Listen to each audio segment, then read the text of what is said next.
All right, today we're going to crack the secret code of numbers, place value. Now, this is a huge deal. It's basically the hidden rule that makes our entire number system work. And trust me, once you see it, you're going to start seeing it everywhere. So, why should we even care about place value? Well, it's kind of like the invisible engine that powers how we understand numbers. You use it all the time, probably without even thinking about it, when you're checking a price tag or measuring something out for a recipe. Without it, numbers are just, well, they're just random symbols. Okay, let's see this in a real-world example. Just look at these two prices. They use the same digits, right? A 3 and some zeros, but that one little zero's position has completely changed. And that single shift in place is the difference between having $30 and $300. That right there is the power of place value. And that really gets to the heart of it, the fundamental rule.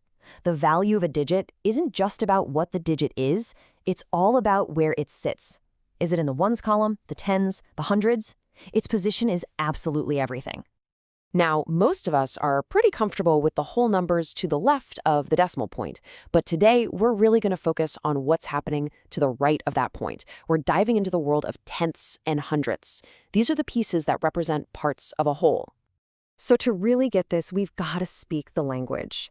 First up, place value. That's the big idea. Then you've got the decimal point, which is that super important dividing line. A tenth is just one piece of a whole that's been split into 10 parts. And a hundredth? That's one tiny piece of a whole that's been split into 100. Nailing these terms makes everything else just click into place. And here it is. This grid is where all the magic happens. I want you to think of that decimal point as the center of the universe. To the left, numbers get bigger, ones, tens, hundreds, you know the drill. But to the right, they get smaller, representing fractions. First tenth, then hundredths.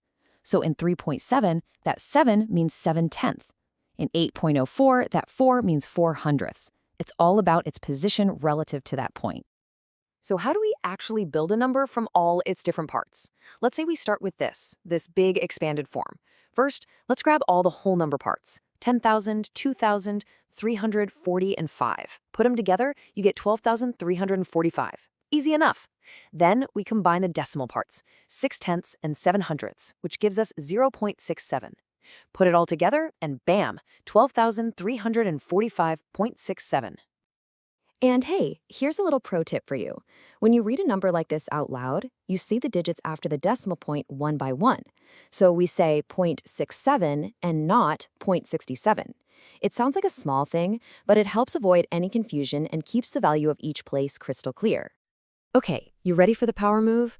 Once you understand this place value grid, multiplying and dividing by 10, 100, or 1,000 becomes, incredibly simple. It's not about doing complex math in your head. It's just about shifting digits from one column to the next.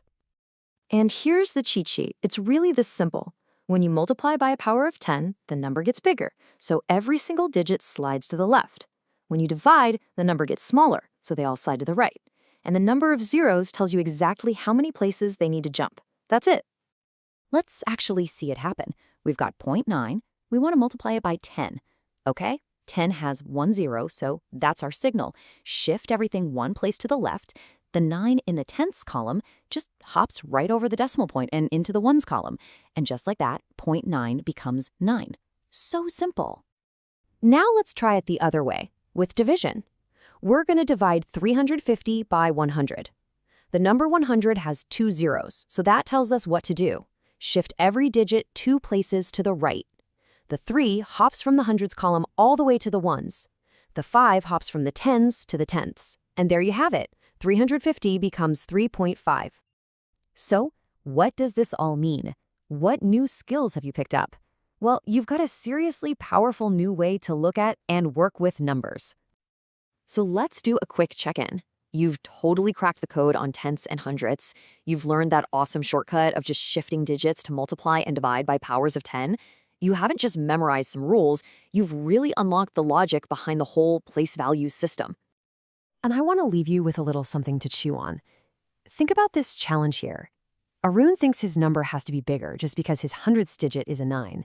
But is he right? What if Marcus's number had way more tenths or a much bigger whole number? You see, the hundredths place is just one small piece of the puzzle. The true value of a number depends on all of its places, all working together.